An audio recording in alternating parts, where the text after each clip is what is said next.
The grand atrium of the Galactic Council floated in the endless dark of space. It was a massive station made of crystal and metal built around a dying star that glowed red and angry through the transparent walls. Ships from 47 different species were docked at its ports. Inside, creatures of every shape and size gathered in the great hall, where the fate of civilizations was decided.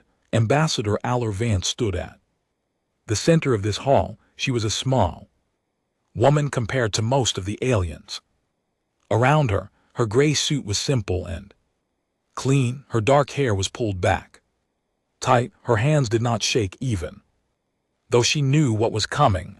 The council seats rose up around her like stadium. Each seat held a representative from a different species. Some had scales, some had fur, some had shells or tentacles or bodies made of living light. All of them were watching her with eyes that ranged from curious to hostile. All had come to ask for something important. Humanity wanted to join the defensive pact. This was an alliance of the most powerful species in the galaxy. They had joined together to fight the Vorax swarm, an enemy that had already consumed 3 star systems and showed no signs of stopping. Honored representatives, Allor said. Her voice was calm and clear. Earth requests membership in the defensive pact. We offer our ships, our soldiers, and our technology. We ask only for the chance to stand beside you against the common enemy. For a moment there was silence. Then a sound filled the chamber.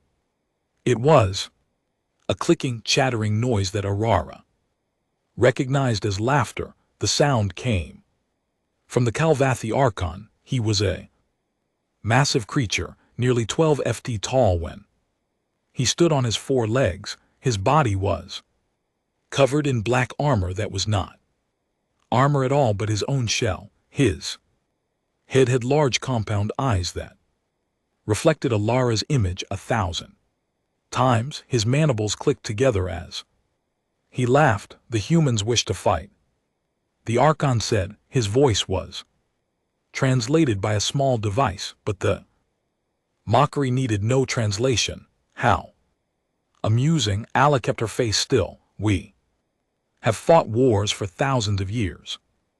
Our military is trained and ready. Yes, the Archon said. We have studied your military. We have studied your history.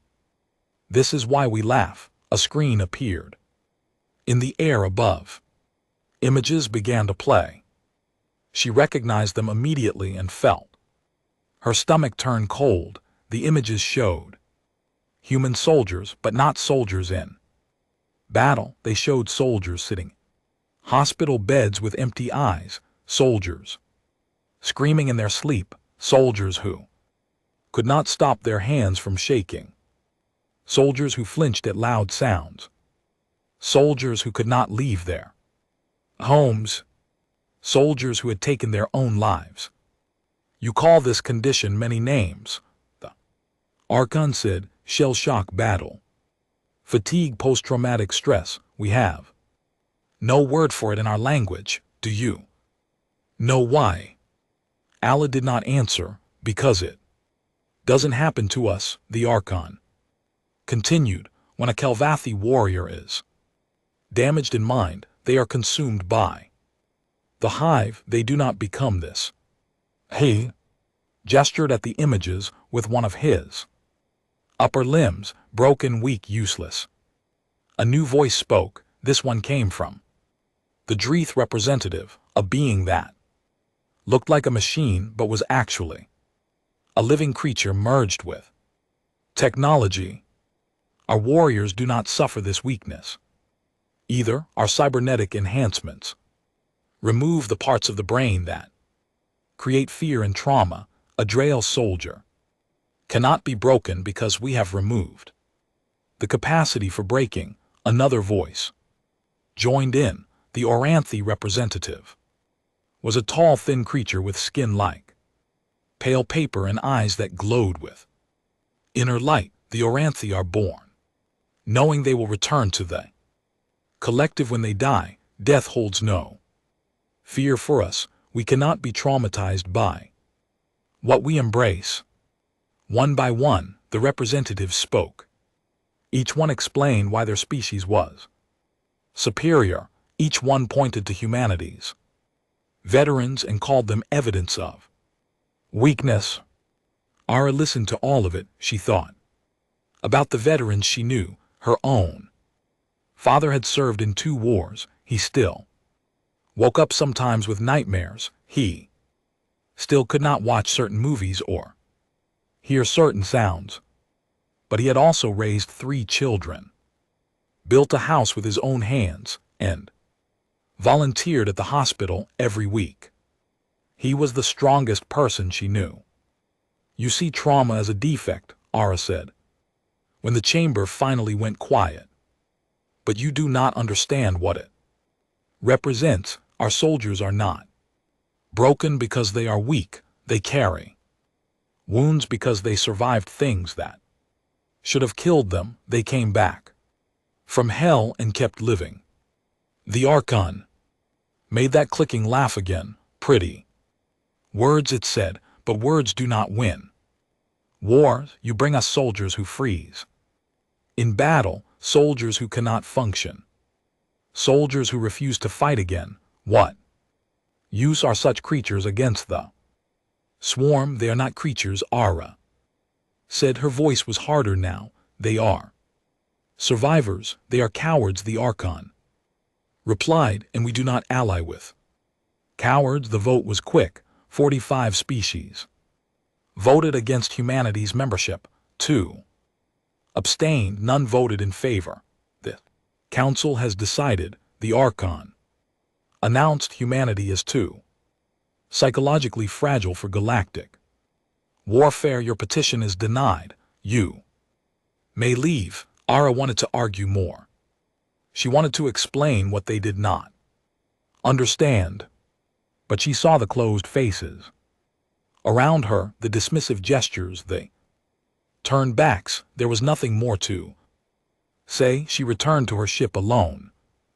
Journey back to Earth took 6 days. R spent most of that time staring at the stars and thinking about what had happened. The council had looked at humanity's greatest veterans and seen only weakness. They had looked at men and women who had fought through the worst experiences possible and decided they were worthless. When her ship landed in Geneva, the news was already spreading. Someone had leaked the council recordings. Every screen on Earth was showing the Archon's words. Every human heard themselves called cowards. The reaction was strange. People were angry, yes, but there was something else too. Something quiet and cold that Ara could not quite name.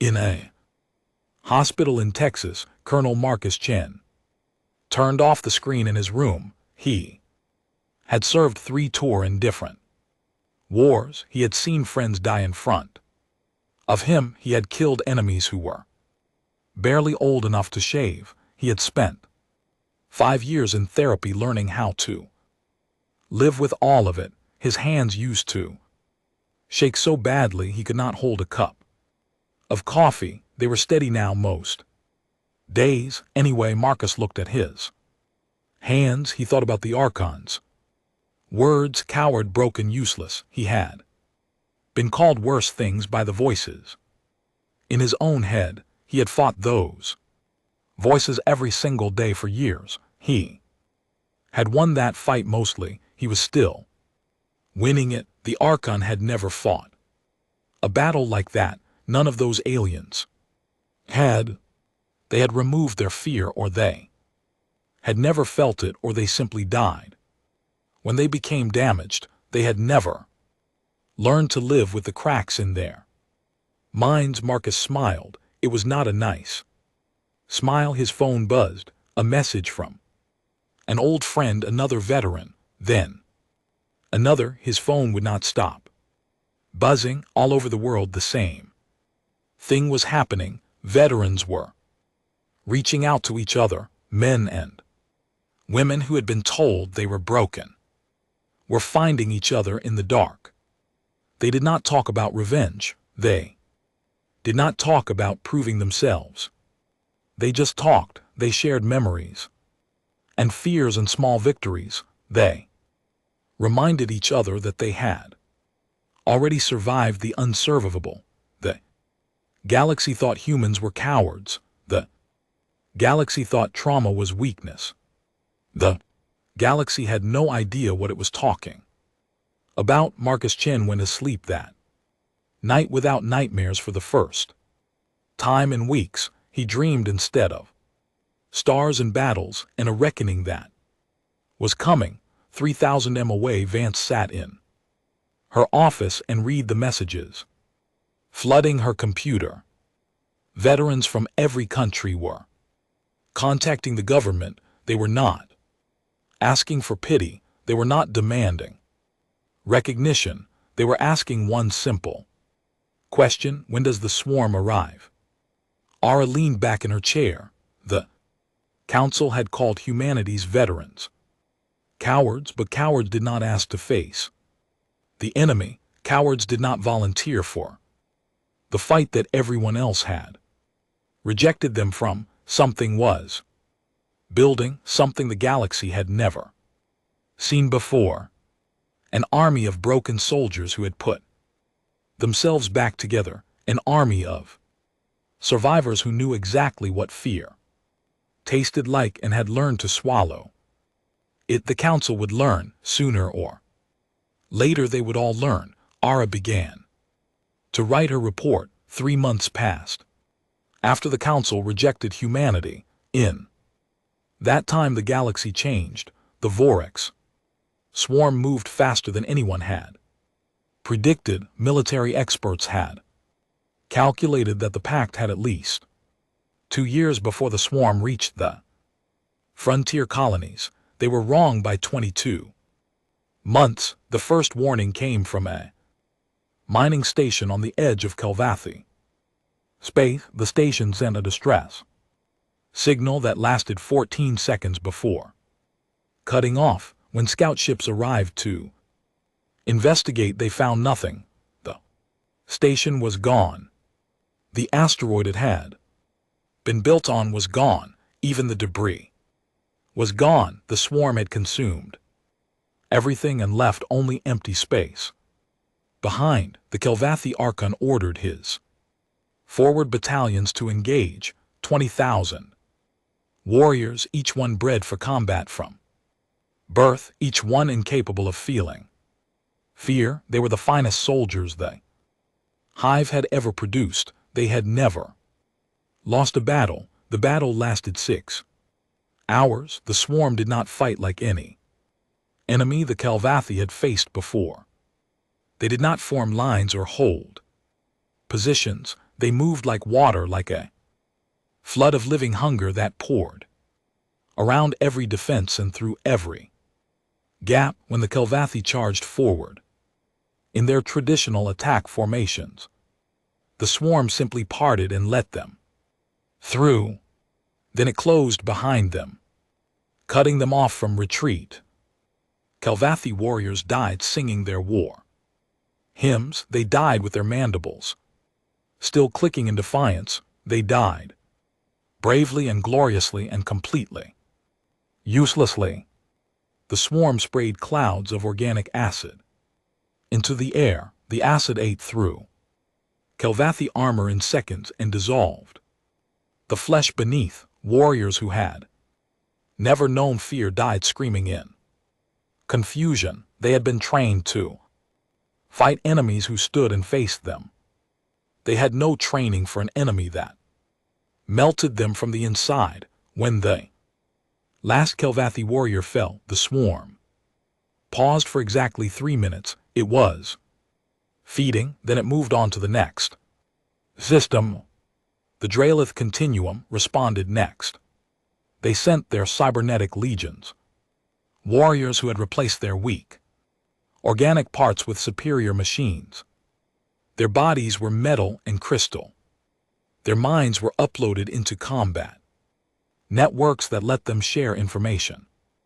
Instantly, they felt no fear because they had removed the brain tissue that created fear. They felt no pain because they had replaced their nerves with sensors. The swarm adapted. It took the swarm less than a day to develop a new weapon. They released electromagnetic parasites, tiny organisms that burrowed into the Dreeth machines and rewired their systems. Warriors who had been shooting at the swarm suddenly turned their weapons on their own allies. Combat networks that had coordinated thousands of soldiers began spreading false information. Dreeth legions fell into chaos as their own technology betrayed them. The survivors retreated. There were not many survivors. The Orenthi collective tried a different approach. They were a psionic species, beings who could attack with their minds. An Orenthi warrior could reach into an enemy's thoughts and crush their will to fight. They could create illusions so real that enemies killed themselves trying to escape. Nightmares that did not exist. The swarm had no minds to attack. Each organism in the swarm was barely more intelligent than an insect. They operated on pure instinct, controlled by chemical signals. From the hive, the Orenthi reached out with their psychic powers and found nothing to grab. It was like trying to fight the ocean by punching water. The Orenthi died with their eyes still glowing, their powers useless against an enemy that had no fear, no hope, no thought at all. 3 weeks after the first attack, the defensive pact had lost 4 star systems and 18 million soldiers. The swarm had lost perhaps 2 million organisms. It had billions more. The council met again, this time on a flagship that was already running. The grand atrium was gone, consumed along with the dying star it had orbited. The representatives gathered in a cramped conference room that smelled of fear. The Archon was there, but he was changed. One of his upper limbs was missing, lost in the battle where his personal guard had been destroyed. His compound eyes no longer reflected confidence. They reflected something that looked almost like the fear he had always claimed his species could not feel. We cannot stop them, the Dreeth representative said. Its voice was flat, mechanical, but there was something broken in it. We have tried everything. Our warriors are superior in every way. But superiority does not matter against an enemy that simply absorbs our attacks and keeps coming. Perhaps we should negotiate, the Orenthi suggested. Offer them territory, resources. Perhaps they can be satisfied. You cannot negotiate with hunger, another representative said. They do not want territory, they want to eat. The argument went on for hours. Plans were proposed and rejected. Strategies were debated and discarded. No one had an answer. The mightiest species in the galaxy, the ones who had removed fear and weakness from their warriors, could not find a way to win. Then a communication signal cut through the noise. It was coming from Earth. The screen flickered to life. Ambassador Allor Vance appeared. She looked tired, but her eyes were sharp. Honored representatives, she said, humanity has been watching the war. We offer our assistance. The Archon's mandibles clicked, but this time the sound was bitter rather than amused. You offer assistance. Your species cannot even join the pact. You are too fragile. Remember, too broken. I remember, said, but our offer stands. We are sending a fleet to the front lines. 10,000 soldiers, all veterans, all Volunteers, veterans, the Dreeth representative, leaned forward. You mean the damaged ones, the ones with the psychological weakness? I mean the ones who have already survived wars, Ara replied. Ones you called cowards. There was silence in the room, then the Archon laughed again, but the sound was hollow. Now, without any real amusement, you send us your broken ones to die. This is your great assistance. This is your contribution to the war. Ara smiled. It was a cold smile, the kind that did not reach her eyes. We are sending the ones who already know what dying feels like. The ones who have looked at death and kept going anyway. You removed fear from your warriors. You bred it out or cut it out or burned it away, but you never thought about what that meant. Enlighten us. The Archon said it meant your warriors never learned to function while afraid. They never developed strategies for fighting through terror. They never built the mental strength that comes from facing your worst fears every single day and refusing to quit. All leaned closer to the camera. Our veterans have that strength, every single one of them. They earned it in the hardest school in the galaxy. Pretty words, the Archon said, echoing his mockery from 3 months ago. Words do not win wars. No, agreed. Survivors win wars. And that is all we are sending you. Survivors. She ended the transmission. The council sat in silence. Their superior warriors had failed. Their advanced technology had been turned against them. Their psionic powers were useless. All they had left was a fleet of broken humans coming to fight a war that everyone else was losing. On Earth, the fleet was already launching. The ships were not the newest or the fastest. They had been built for transport, not for glory, but the soldiers inside them were something the galaxy had never seen before. Colonel Marcus Chen stood on the bridge of the carrier Perseverance and watched Earth shrink behind them. Around him, 10,000 veterans were preparing for war. They checked their weapons. They ran their drills. They talked quietly with each other, sharing stories and jokes and fears. None of them pretended they were not afraid. They were all afraid. That was the point, sir. A young lieutenant approached Chen. Message from command. The council has officially refused our help. They say we can observe, but we are not to engage the enemy. Chen smiled. Noted. What should I tell them?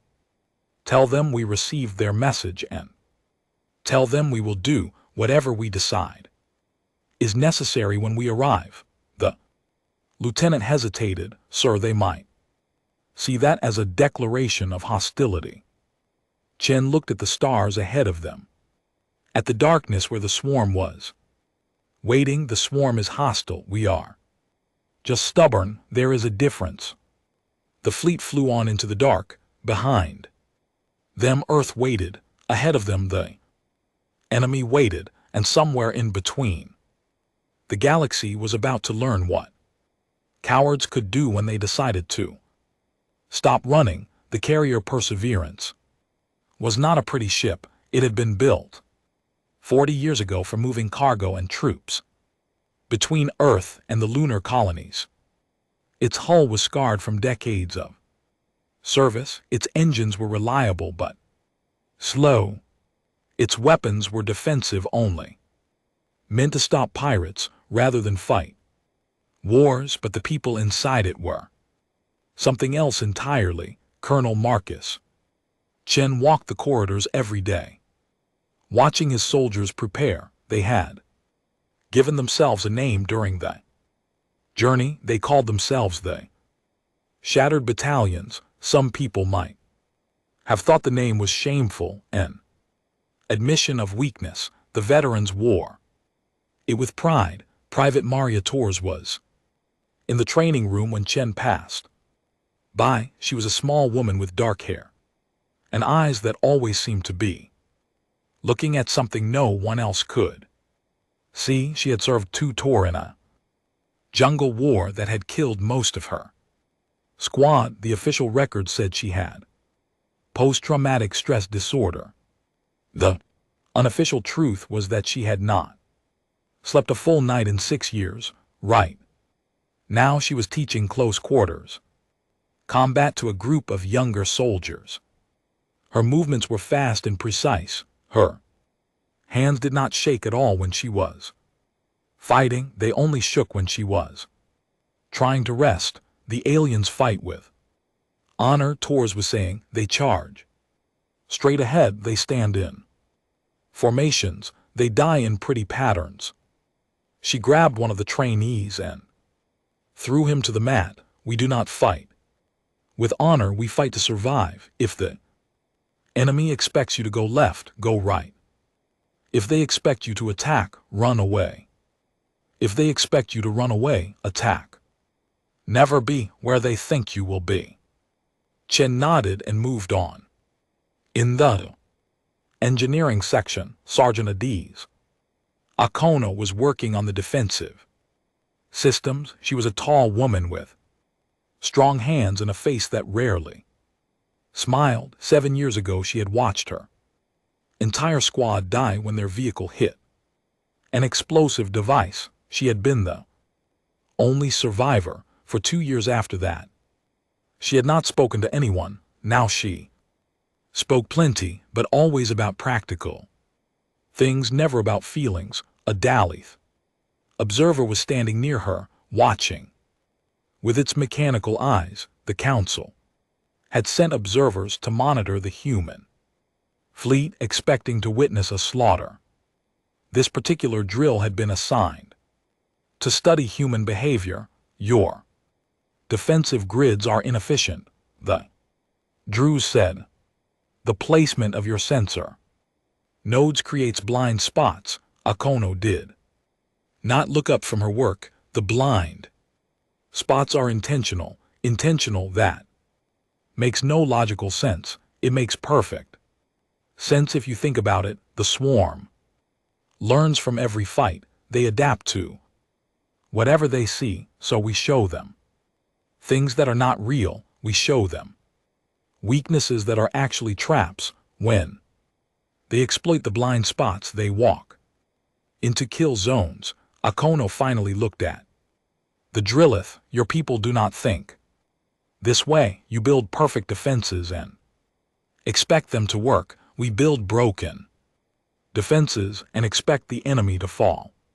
For them, the Dralith was silent for a long moment. This is deceptive.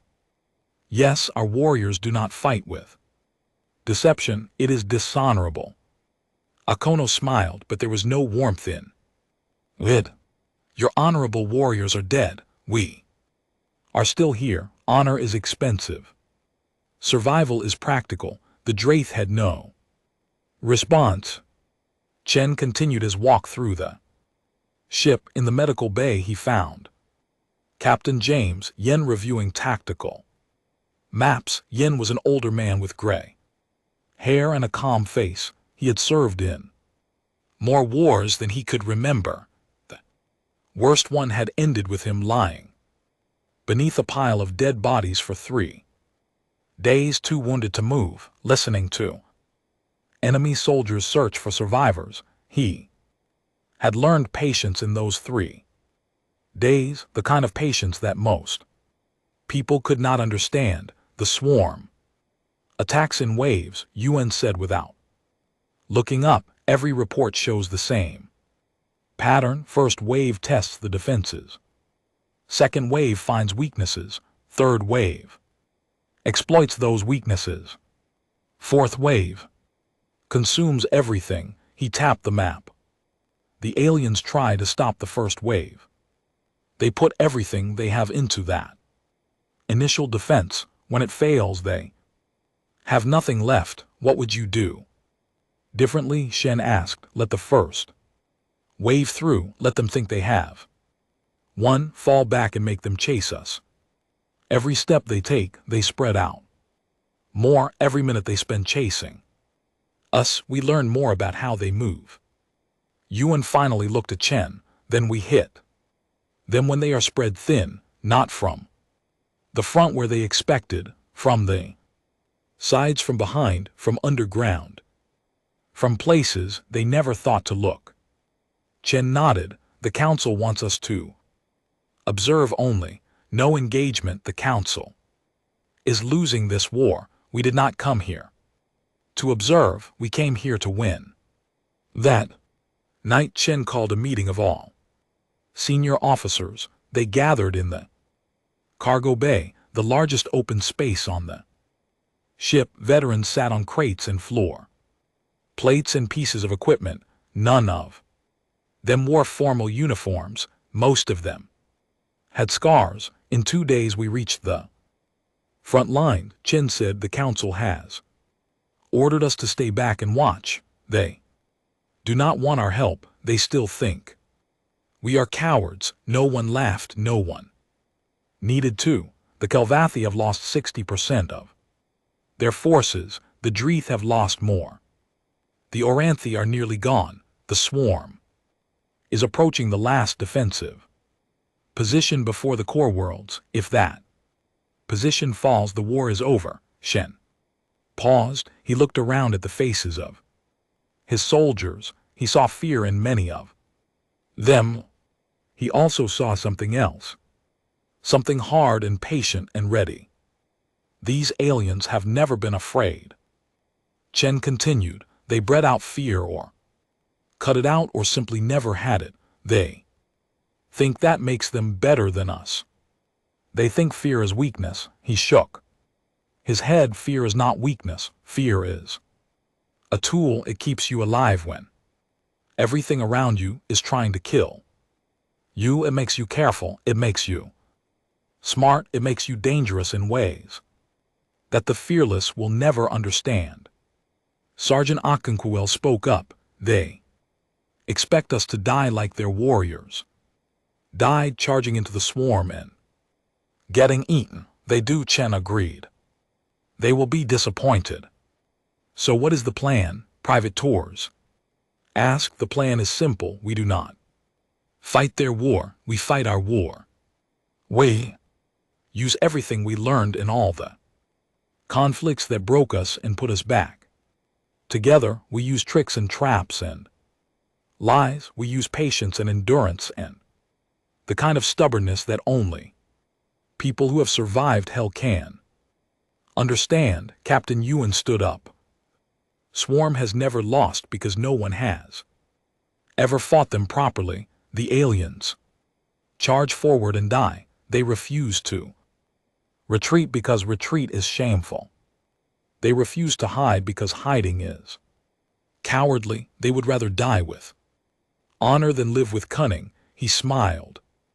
We have no such limitations. A murmur ran through the crowd. Chen saw soldiers nodding, saw hands that had been shaking become still, saw eyes that had been haunted become focused. We are the shattered battalions.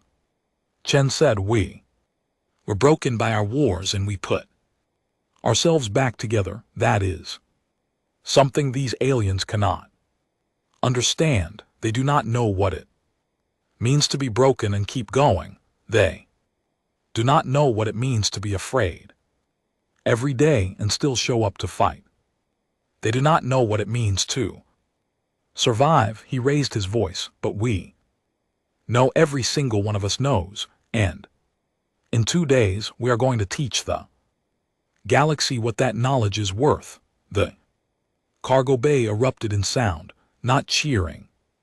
Exactly, something deeper, something that sounded like 10,000 people who had spent years feeling worthless, suddenly remembering that they were dangerous. The Draelith observer watched from the corner, recording everything. It did not understand what it was seeing. It could not comprehend the strange fire burning in these broken humans. Later it would. Learn they all would, the Perseverance flew on through the dark, carrying its cargo of survivors toward a battle that everyone expected them to lose. The shattered battalions prepared their weapons and their traps and their tricks. In 2 days they would show the galaxy what cowards could do. Arost Station was the last line of defense. Before the core worlds, it was a massive structure built into an asteroid the size of a small moon. Millions of civilians had evacuated through its ports. Now only soldiers remained. Waiting for the end, the swarm arrived at dawn local time. Not that dawn meant anything in space, but the station kept Earth Standard Time, and the first wave appeared just as the artificial lights began to brighten. 40 million organisms moved as one, a tide of chitin and acid. An endless hunger, the remaining packed forces prepared for their final stand. Kalvathi warriors sharpened their blades and sang death hymns. Dreeth soldiers checked their targeting systems and synchronized their networks. What remained of the Orient sat in meditation, preparing to die with clear minds. The human fleet hung back as the Council had ordered. They watched the first wave crash against the station's defenses. They watched the defenders fight bravely and hopelessly. They watched the second wave exploit the weaknesses the first wave had found. Then Colonel Chen gave an order and everything changed. All units engage. The Perseverance, sir. Forward, followed by the rest of the human fleet. They did not head toward the main battle. Instead, they swung around the station, positioning themselves along the swarm's flank. Kalvathi commander's voice crackled over the communication channel. Humans, you were ordered to observe. Return to your position. Negative, Chen replied. We are engaging the enemy. You can help us or you can watch. This is madness. You will be consumed. Maybe, but we will do some damage first. The human fleet opened fire, but not at the main swarm mass. They targeted the edges, the thin lines of organisms that connected the main force to its supply chains. The swarm's logistics were organic, a network of feeder creatures that processed material and sent it to the front. The aliens had ignored these creatures as unimportant. The humans knew better. Captain Wen had studied every battle report. He had noticed that the swarm always protected its fighters, but left its support creatures exposed. Cut the supply lines, he had said. Make them hungry. Hungry fighters make mistakes. The first hour of battle went according to plan. Human ships darted along the swarm's edges, destroying feeder creatures and retreating before the main force could respond. The swarm turned to face this new threat, but the humans refused to engage directly. They ran away whenever the swarm approached, then attacked again from a different angle. Cowards, the Kalvathi commander transmitted. You run from battle. We survive battles, Chen replied. Your brave warriors are dead. We are still fighting. Inside Arco Station, the ground battle was going badly. The swarm had breached the outer perimeter and was pouring through the corridors. Kalvathi warriors held their ground and were overwhelmed. Dreeth soldiers formed defensive lines and were flanked. Then the shattered battalions landed. Private Torres was in the first wave of human soldiers to enter the station. Her hands were shaking as she stepped off the transport. They always shook before combat. She had learned to ignore them. Her squad moved through the corridors differently than the alien soldiers. They did not march in formation. They did not hold positions. They moved like water flowing around obstacles, always looking for cover, always aware of their escape routes. A swarm of organisms burst through a wall ahead of them. Tors did not freeze. Her body remembered what to do, even when her mind was screaming in fear. She dropped to one knee, raised her weapon, and fired 3 precise shots into the lead creature's sensory cluster. Then she was moving again, running not toward the fight but around it. Fall back to Junction 7, she ordered. Do not engage. Directly, her squad retreated in good order, leaving proximity mines behind them. The swarm organisms followed, eager to consume the fleeing prey. They hit the mines and died in clusters. Set up firing positions at the junction. Taurus continued, let them come to us. The swarm came. Tor's hands shook the entire time. She killed 17 organisms before her weapon overheated. Then she picked up a fallen Kelvathi blade and kept fighting. Sergeant Ayanqua was leading a different team in the engineering section. The swarm was trying to reach the station's reactor. If they consumed its power core, they would gain enough energy to accelerate their assault on the core worlds. Okonkwo had set up her defensive grid exactly as she had planned. The blind spots were there, obvious weaknesses that any intelligent enemy would exploit. The swarm organisms poured through those blind spots, expecting easy prey. They found kill zones. Instead, automated turrets opened fire from hidden positions. Explosive charges detonated in sequence, collapsing corridors onto the advancing creatures. The swarm's own momentum worked against them as organisms in the back pushed forward into the slaughter. A Dralith officer watched in disbelief. You sacrificed entire sections of the defense to create these traps. Yes, Akono said, that is inefficient. Those sections could have been held. Could they? Your people tried holding every section. How did that work out? Akono reloaded her weapon. We do not try to hold everything. We choose what matters and let go of the rest. That is how you survive. Captain Ewan had the strangest mission of all. He had requested permission to take a small team deep into swarm-controlled territory. No one thought he would survive. He had smiled and said that survival was his specialty.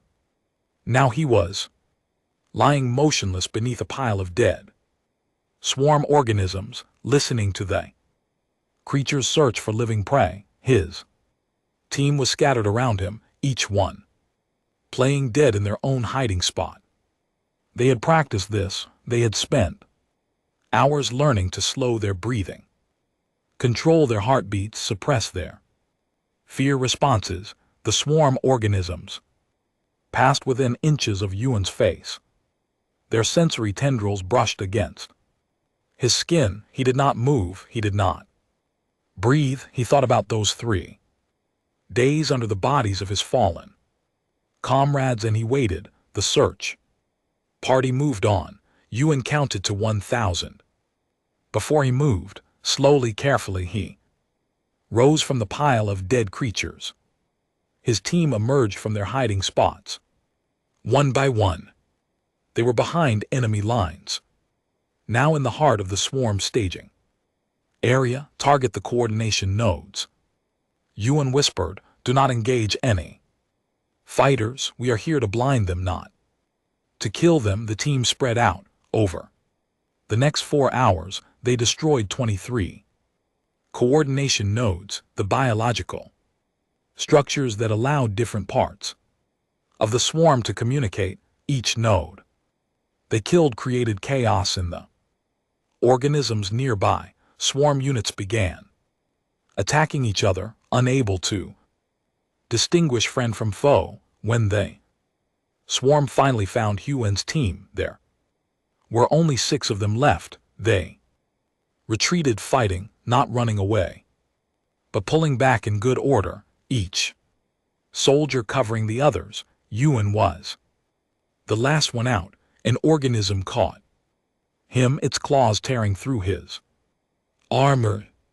He killed it with his sidearm, then killed the 2 that came after it. His left arm was useless, hanging by strips of muscle and torn fabric. He made it to the extraction point with 30 seconds to spare. As the transport lifted off, he looked back at the chaos his team had created. Mission complete, he reported. The swarm is fighting itself in sectors 7 through 12. On the bridge of the Perseverance, Chen received the report with grim satisfaction. The battle was not won, but it was no longer being lost. For the first time in the war, the swarm was confused. Its perfect coordination was broken. Its endless advance had slowed. The Kilvathi commander contacted him. Again, unconventional. Aeon's voice was different now. Yes, the Archon's voice was different now. The mockery was gone. Yes, they are. We have received reports from the station. Your soldiers fight like no one we have ever seen. They run away, then they attack.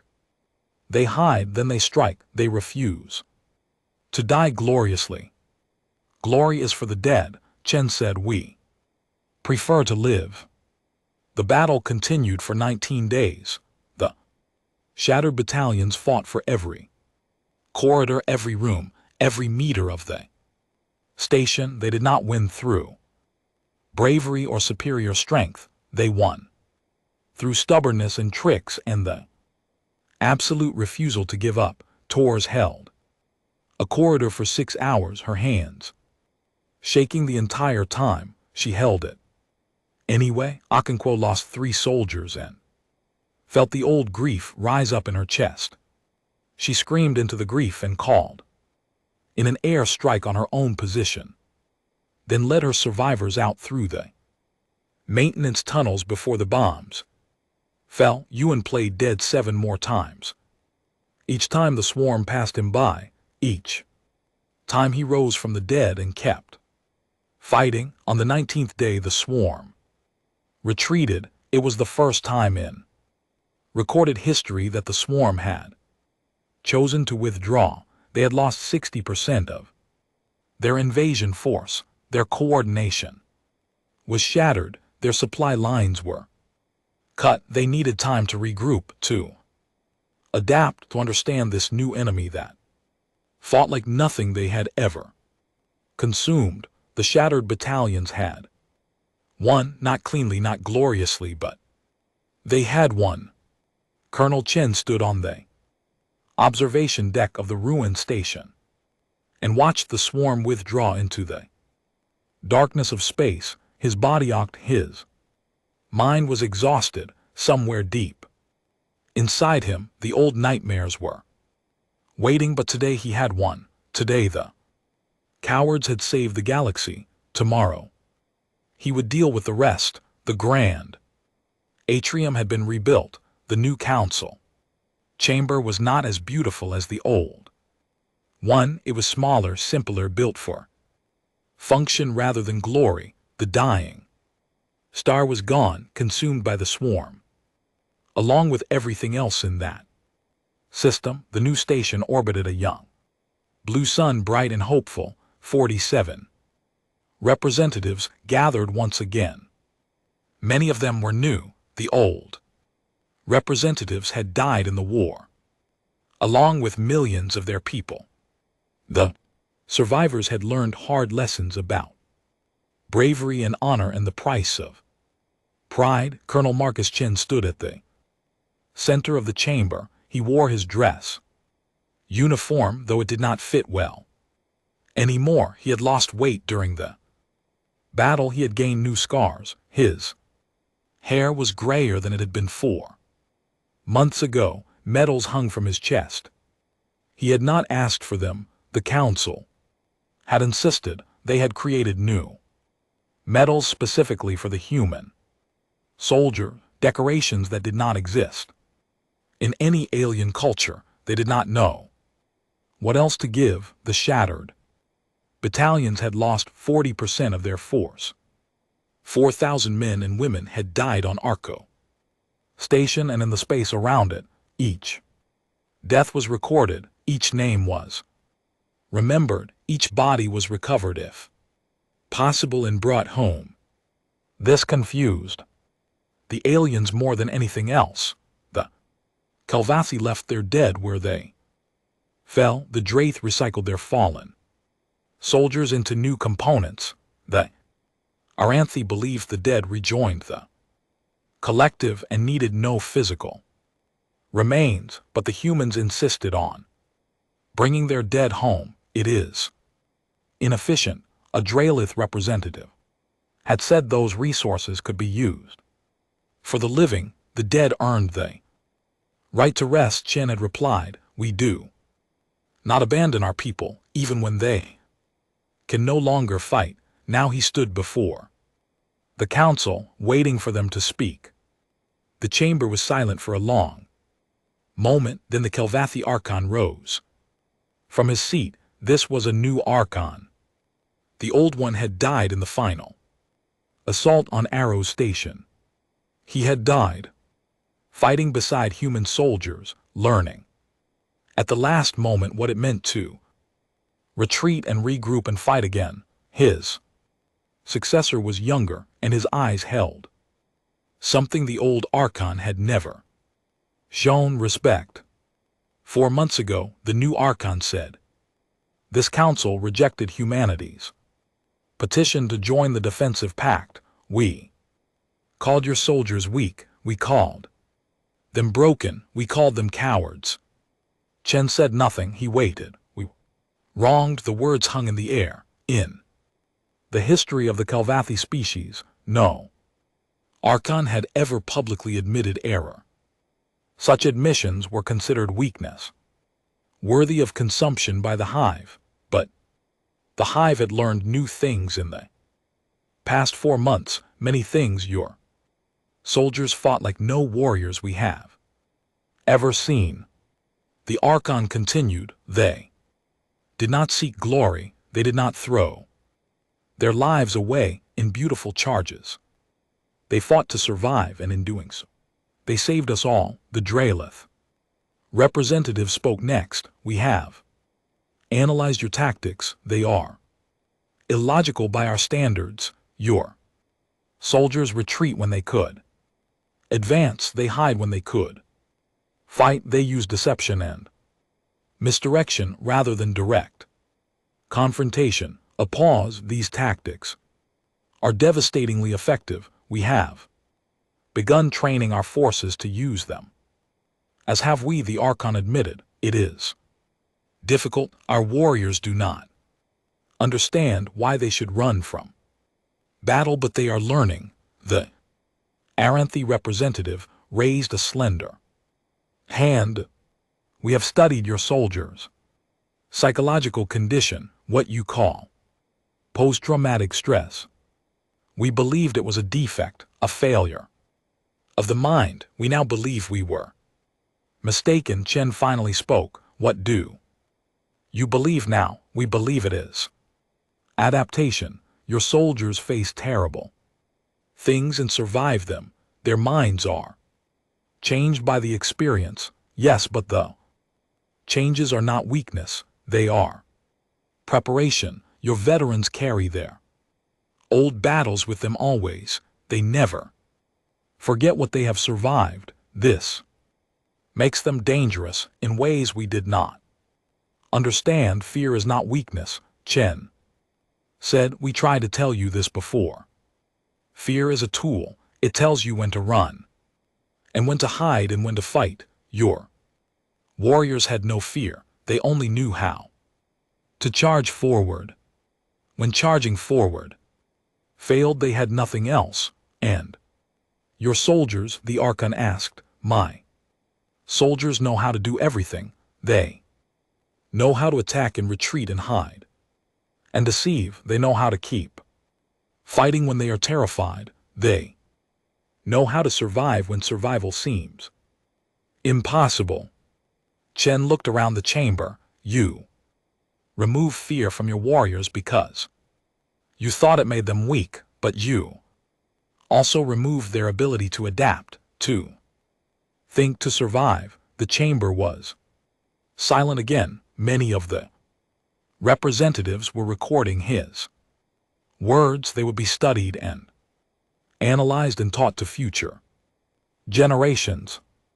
Ambassador Vance stepped forward. She stood beside Chen, smaller than him but no less proud. Humanity formally requests reconsideration for membership in the Defensive Pact. We believe we have demonstrated our qualifications. The vote took less than a minute. It was unanimous. Humanity was accepted. After the ceremony, Shen walked through the corridors of the new station. He was tired, the kind of tired that sleep would not fix, the kind of tired that came from months of fighting and years of surviving and decades of carrying weight that no one else could see. The Archon found him on an observation deck, watching the blue sun burn in the distance. Colonel, the Archon said, I wish to speak with you privately. Then speak. The Archon was silent for a moment, gathering his thoughts.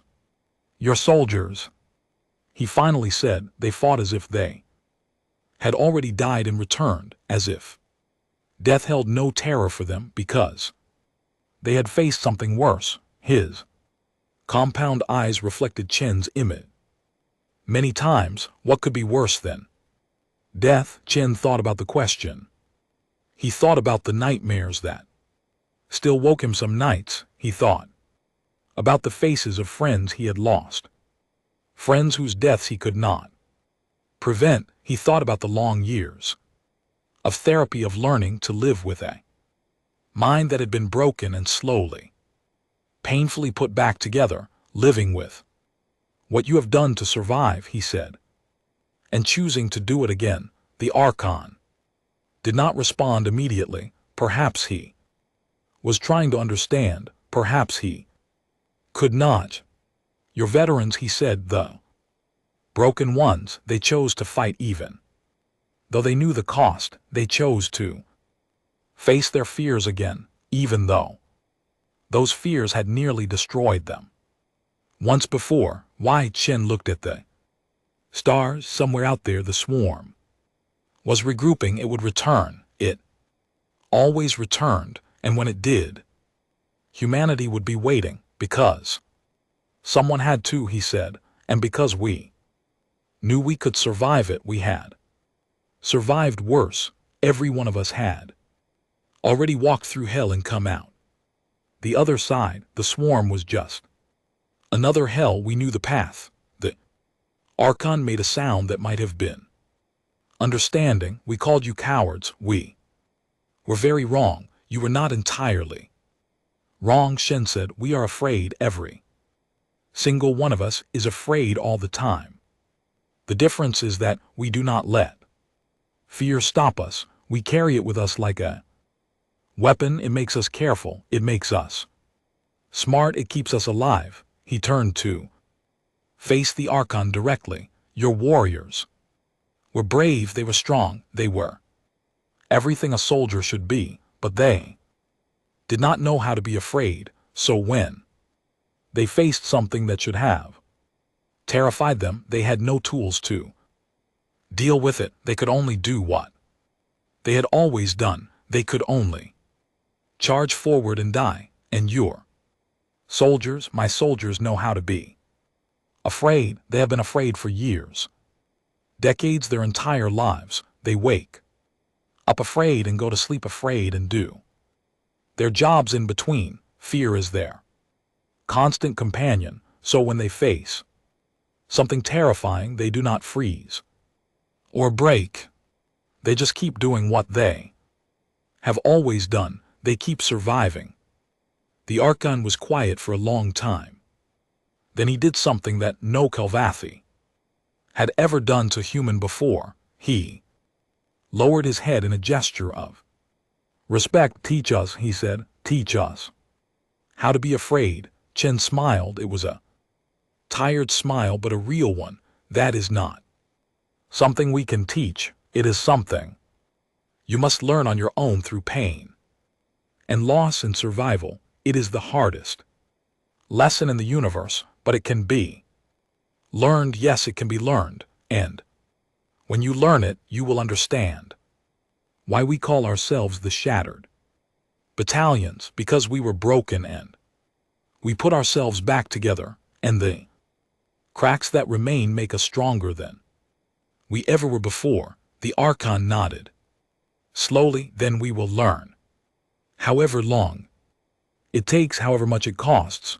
The swarm was out there. More battles were coming, more pain, more loss, more fear. But humanity would face it as they had always faced it, not with glory or bravery or the absence of fear, with survival, with stubbornness, with the quiet, endless determination of those who have already been broken and refused to stay that way. The swarm will return, Chen said. Yes, we will be ready. The Archon stood beside him, learning to see the stars as humans saw them, not as points of light, but as battlefields waiting to happen, as challenges to be survived, as reminders that the universe was harsh and cruel and indifferent, and the only way to endure it was to be harsh and cruel and determined in return. Your species is strange, the Archon said. You are weak in ways we cannot understand. You break where we would hold firm. You fear where we would stand strong. Yes, and yet you survive. You survive everything. That is what cowards do. We survive whatever it takes, however much it hurts. We survive. The Archon made that clicking sound again, but this time it was not laughter. It was something else, something that sounded almost like admiration. Then may the galaxy learn to be cowards, he said, because cowards, it seems, are the only ones who truly know how to win. They stood together in silence, watching the stars burn. The war was not over. It might never be over, but humanity was ready. The Shattered Battalions were ready. They had always been ready. They had been ready since the first human ancestor learned to fear the dark and survive the night. Anyway, they had been ready since the first soldier came home broken and refused to stay broken. They had been ready forever, and now the galaxy knew it.